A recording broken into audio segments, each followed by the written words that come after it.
más allá de la Dikaiosini. Hola, buenas, bienvenidos a un nuevo episodio de Más allá de la Dikaiosini. Este capítulo es el capítulo número 9, cerquita del 10 del primer capítulo con 2 dígitos.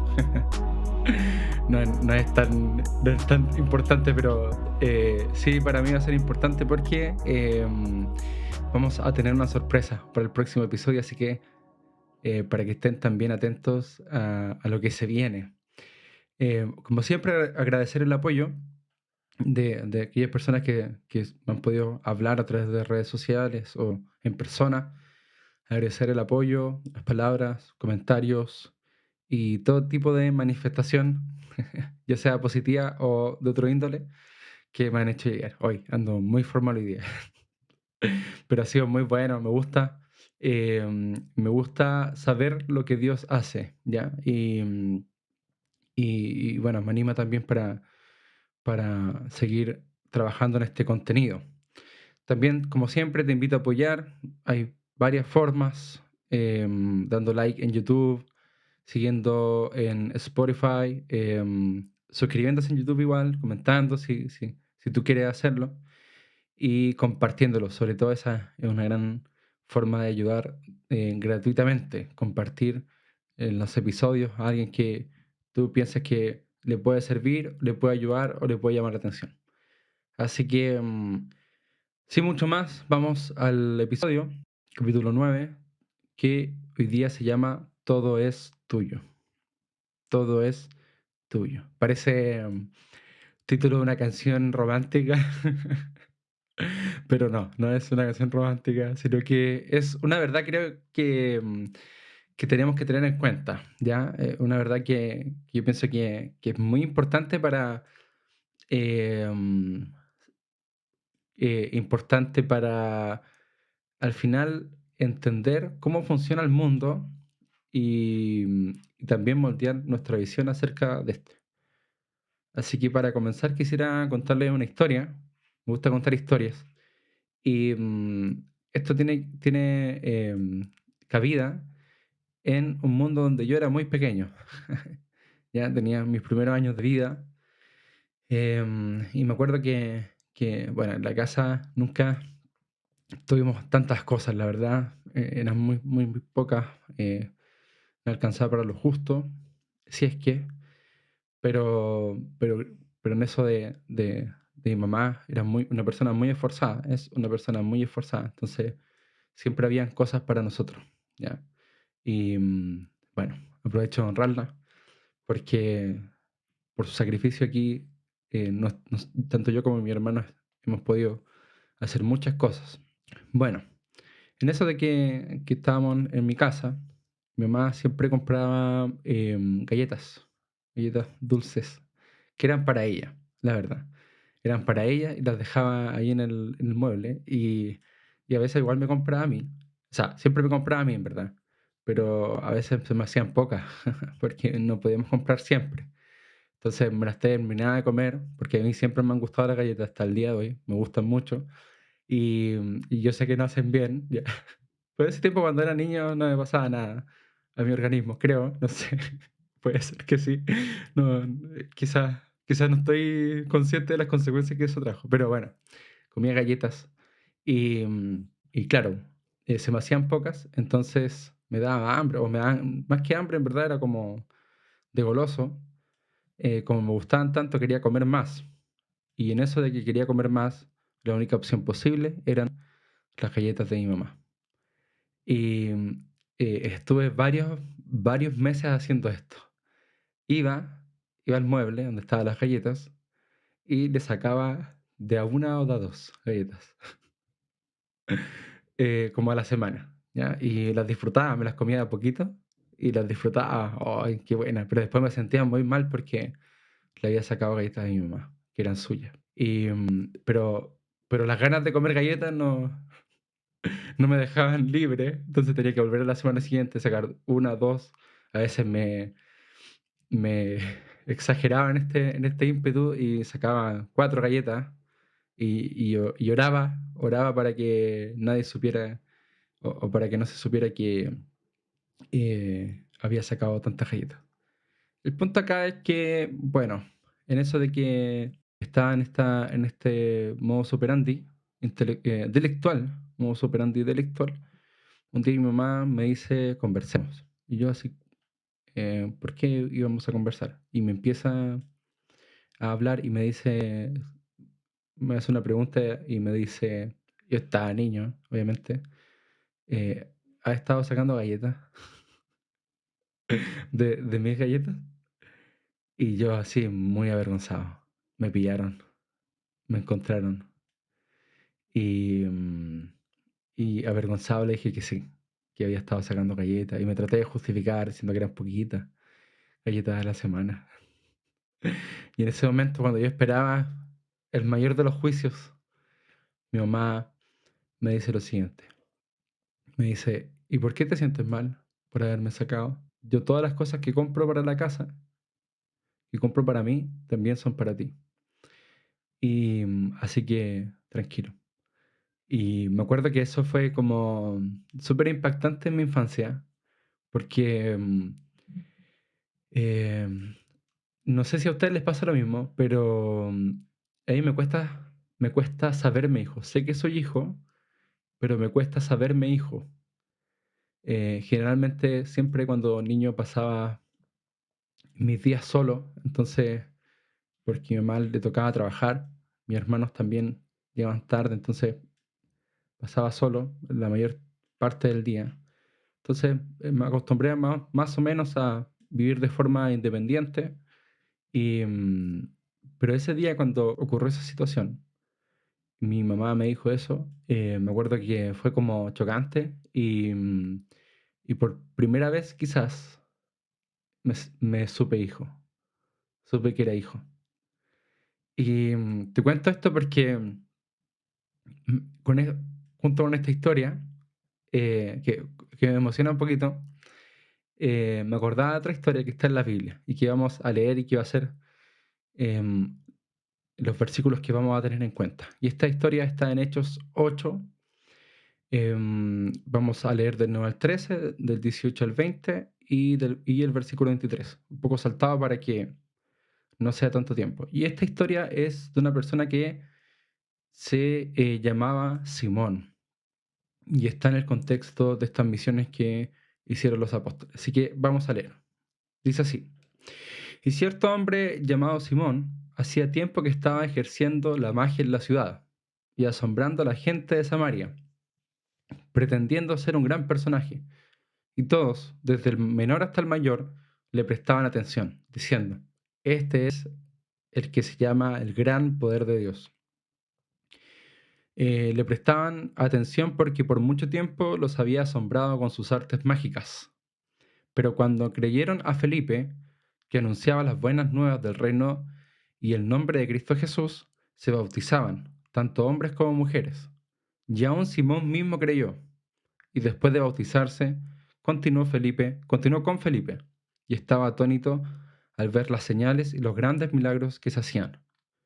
Cuando Simón vio que el Espíritu se daba por la imposición de las manos de los apóstoles, les ofreció dinero, diciendo, dadme también a mí esta autoridad, de manera que todo aquel sobre quien ponga mis manos reciba el Espíritu Santo. Entonces Pedro le dijo, que tu plata perezca contigo, porque pensaste que podías obtener el don de Dios con dinero, porque veo que estás en hiel de amargura y en cadena de iniquidad. Y me gusta esta historia porque, bueno, hablamos de este Simón, que al parecer era famoso, bien famoso, desde el menor hasta el mayor, dice ahí, iban a observarlo con esta gran reputación que tenía, y reputación que tenía, y podríamos decir espiritual, reputación espiritual, porque la magia a menudo y las señales se confunden con también un poder espiritual. De hecho, claro, le llamaban el gran poder de Dios, así le llamaban a Simón. Y bueno, no sabemos por qué, la Biblia no nos dice, pero se dedicaba a este oficio de las señales. Y después de eso, al encontrarse con la verdad de Cristo, decide seguirlo, decide seguir a Jesús, decide quedarse con Felipe. Entonces ya, bueno, aquí me hace una pregunta, pero no tengo una respuesta, la verdad. que es, ¿será que Simón se encontraba atraído al espiritual? Probablemente sí, probablemente sí. Pero bueno, al margen de esto, bueno, me la hago porque también nosotros encontramos varias personas que de alguna u otra forma practican algún, alguna disciplina espiritual, por decirlo de alguna forma, que muchas veces no compartimos. Pero siempre he pensado que esas personas se sienten atraídas a lo espiritual y y que bueno, eh, qué bueno sería que se pudieran encontrar con el verdadero gran poder de Dios. Bueno, al margen de eso, este hombre, después de ver las señales de los apóstoles, quiso comprar el don o el regalo de Dios. Y me da risa esto porque al querer comprar el don o el regalo de Dios, quiso comprar algo que Dios probablemente le iba a dar de todas formas. Probablemente si Simón seguía perseverando, si Simón disponía su corazón a seguir a Jesús, el Espíritu Santo iba a venir sobre él y iba a poder hacer las mismas señales. Y finalmente los apóstoles no, per se, como personas, no eran personas poderosas. Sí, al final lo que vemos de los apóstoles era el Espíritu Santo trabajando en ellos. Bueno, y de ahí que algunos quisieran cambiar el nombre al libro de Hechos de los apóstoles por Hechos del Espíritu Santo. Bueno, em, no sé si estoy tan de acuerdo, pero bueno, sí, de alguna forma así funciona y también pasa con nosotros. No, no es que nosotros per se seamos personas capaces de hacer señales o milagros o alguna cosa de ese estilo, sino que en verdad el Espíritu Santo es el que lo hace. Bueno, em, esta historia es bien conocida. Esta historia es bien conocida en teología, porque le da nombre a algo que se conoce comúnmente como simonía, que es el intercambio de dones espirituales por dinero.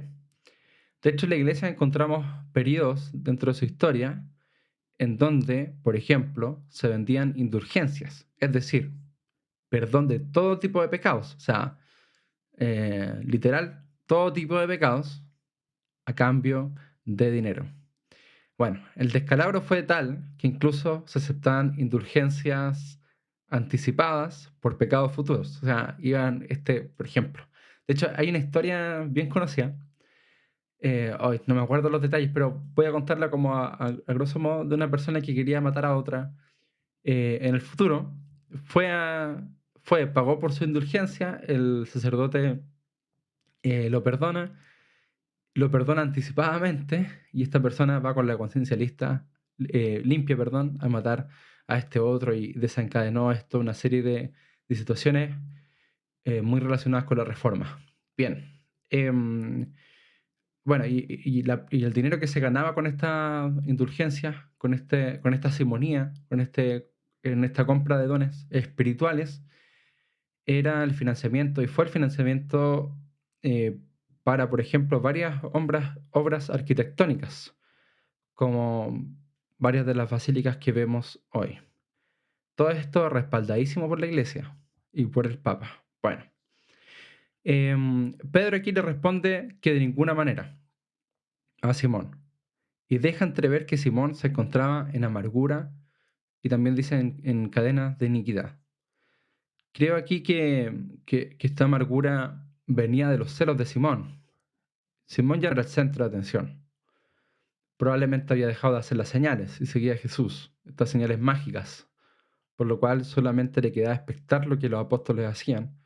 Entonces creo que aquí habían celos de parte de Simón porque le habían robado algo, o le habían más que robado, quitado algo que él se merecía, él creía merecer tener, que era la atención de las personas, que era la fama que él tenía, se le habían quitado.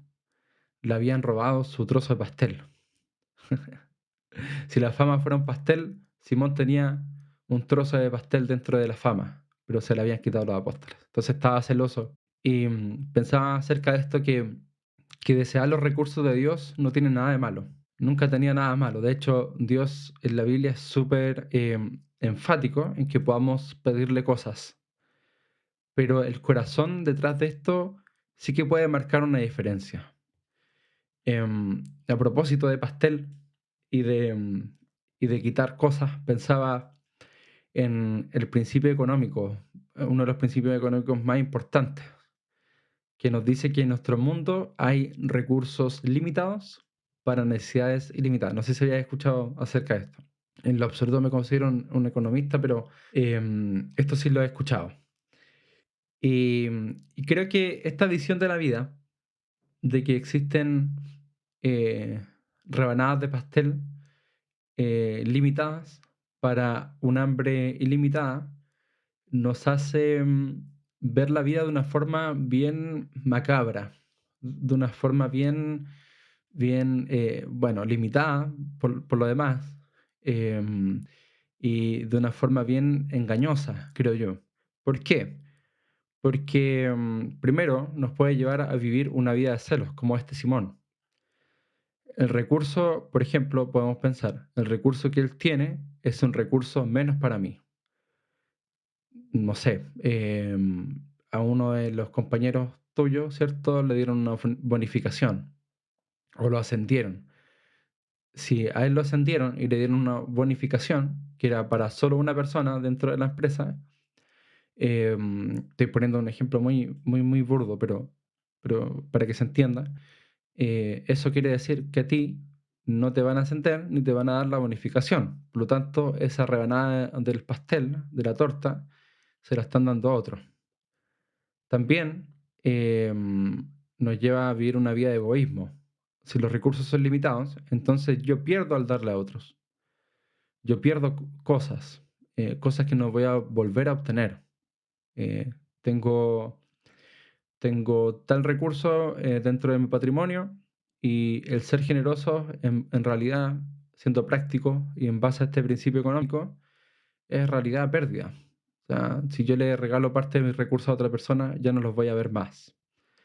Y también genera una vida llena de competencia. Yo no tengo nada en contra de la competencia, pero pucha que nos hace mal y en muchas áreas de nuestra vida. Y muchas veces nos lleva a estar dispuestos a lo que sea con tal de obtener lo que el otro tiene, con tal de obtener esa rebanada de pastel antes que otro me la quite, porque los recursos son limitados. Y pensaba cómo se desarrolla esto en el reino de los cielos. Y creo que en el reino de los cielos esto no funciona así. Los recursos son ilimitados para necesidades ilimitadas.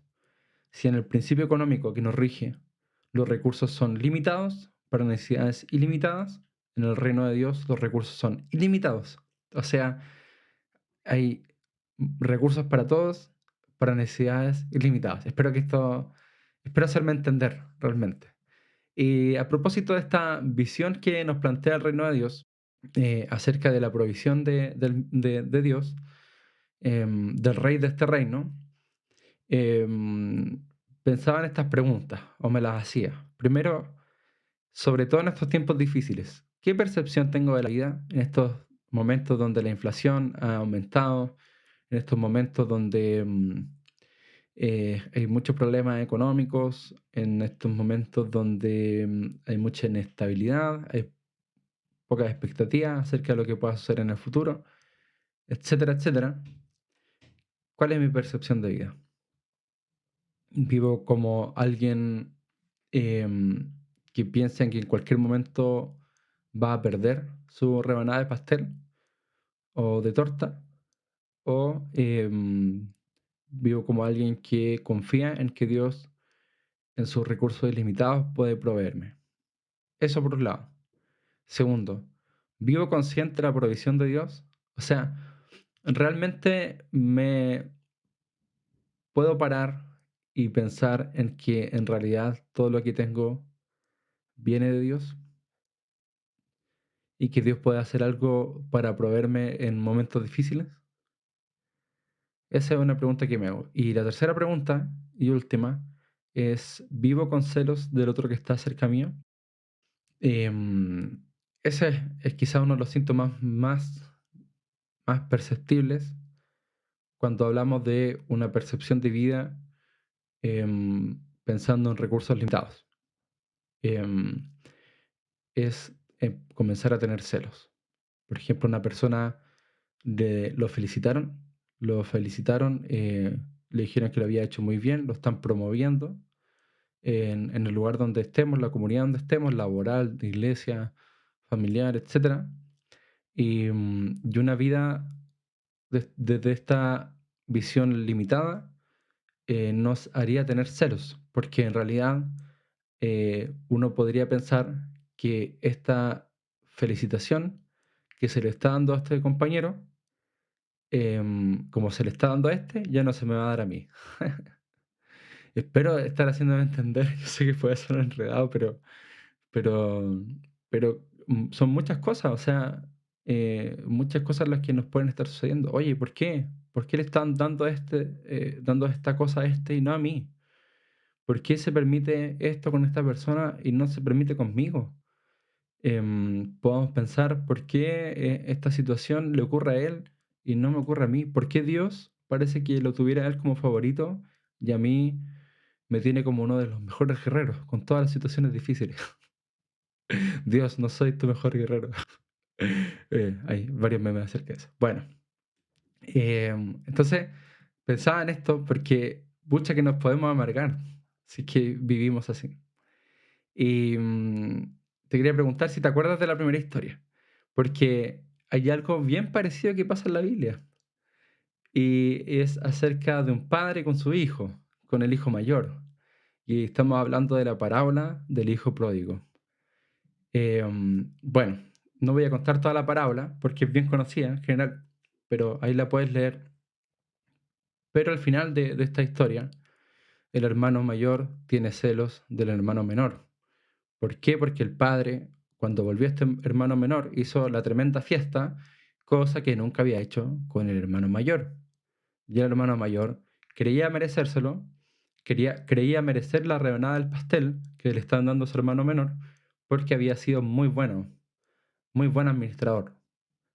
Y cuando le hace ver esto el hermano mayor al padre, el padre le dice lo siguiente. Esto está en Lucas 15:31. Y el padre le contestó, Hijo, tú siempre estás conmigo y todo lo mío es tuyo. Tú siempre estás conmigo y todo lo mío es tuyo. Me encanta cuando dice todo, todo lo mío. Aquí, si entendemos que el Padre es una buena metáfora del Padre Celestial, em, es diciéndonos Dios que todo, todo lo que Él tiene es nuestro. Todo, cada uno de sus recursos son nuestros. De hecho, también encontramos algo parecido en otros versos de la Biblia. Por ejemplo, en Romanos 8:32 dice, el que no negó ni a su propio Hijo, sino que lo entregó por todos nosotros. ¿Cómo no nos dará también junto con Él todas las cosas? De nuevo usa esa palabra, todo, todas. ¿Cómo no nos dará junto con Él todas las cosas? Me encanta. El padre fue capaz de entregar lo más valioso que tenía, que era su hijo. Y hay un aforismo en derecho que me gusta, que dice que el que puede lo más, puede lo menos. Dios está dispuesto a darte todas las cosas, todas las cosas. Y hay otro verso, el último, que les voy a comentar, que está en primera de Corintios 3:22. Y en esta carta, bueno, lo voy a leer y lo voy a explicar. Dice, ya sea Pablo, o Apolos, o Cefas, o el universo, o la vida, o la muerte, o lo presente, o lo porvenir. Prácticamente aquí Pablo contiene todas las cosas. Dice, todo es de ustedes, ya sea Pablo, o Apolos, o Cefas, o el universo, o la vida, o la muerte, o lo presente, o lo porvenir, todo es de ustedes. De nuevo, esa palabra, todo, todo. Me encanta acá porque Pablo aquí está exhortando a la iglesia de Corinto a que abandonara su inmadurez y dejara de discutir por a cuál bando pertenecían ellos, Sí, algunos decían, no, nosotros somos de Apolos, otros decían, no, nosotros somos de Pablo, pero en verdad Pablo les decía, esta es una, una discusión inmadura. En realidad, dense cuenta de que ustedes no es que pertenezcan a algo, sino que todo les pertenece a ustedes. Y creo que esta visión de celos em, tiene que ver con una visión muy inmadura de la vida y que necesitamos aprender a vivirla. Necesitamos aprender a vivir esta visión. Em, de hecho, hace poco en mi país hubo un caso bien complejo de dentro del sistema de salud de un hospital, em, que terminó con la persona que había sido ascendida en su puesto, em, con un ataque brutal que la dejó al borde de la muerte. Todo esto por vivir en la visión tan macabra de este mundo como son esta visión de una visión limitada, acerca de recursos limitados. Los compañeros tuvieron celos porque esta persona había sido promovida, le hicieron bullying mucho tiempo por los antecedentes que se tienen, hasta que la atacaron brutalmente, dejándola al borde de la muerte. Creo que esto no puede ser así entre nosotros. Entre los hijos de Dios no puede ser así. Y, y esta ha sido una oración constante en mi vida. Te dije al principio que generalmente me cuesta, o sea, sé que soy hijo, pero me cuesta saberme hijo. Y me cuesta entender que todos los recursos de Dios, su amor, su perdón, su misericordia, aún esas provisiones concretas, financieras, entre otras cosas, por el nombre que tú quieras, todo eso me pertenece, porque yo también soy hijo. Y me cuesta porque a veces veo a otros que les va bien, a otros que parecen ser los favoritos de Dios. Em, y es inevitable muchas veces preguntarme, ¿en realidad seré hijo? Si el otro le va también. ¿Y por qué a mí no? Y se supone que soy hijo. Pero, pero en esos momentos necesito recordar la voz de Dios que me dice, todo es tuyo. Y hay una oración que le he hecho al Padre muchas veces, eh, que le digo, Padre, ayúdame a aceptar primeramente lo que no puedo cambiar. Y eso tiene que ver con tu voluntad. Enséñame a vivir en tu provisión y a ver el mundo como un flujo constante y suficiente de tu parte hacia nosotros. Padre, ayúdame a saber que no hay nada por lo que tener celos. Y Padre, ayúdame a ver cómo por tu gracia todo es mío.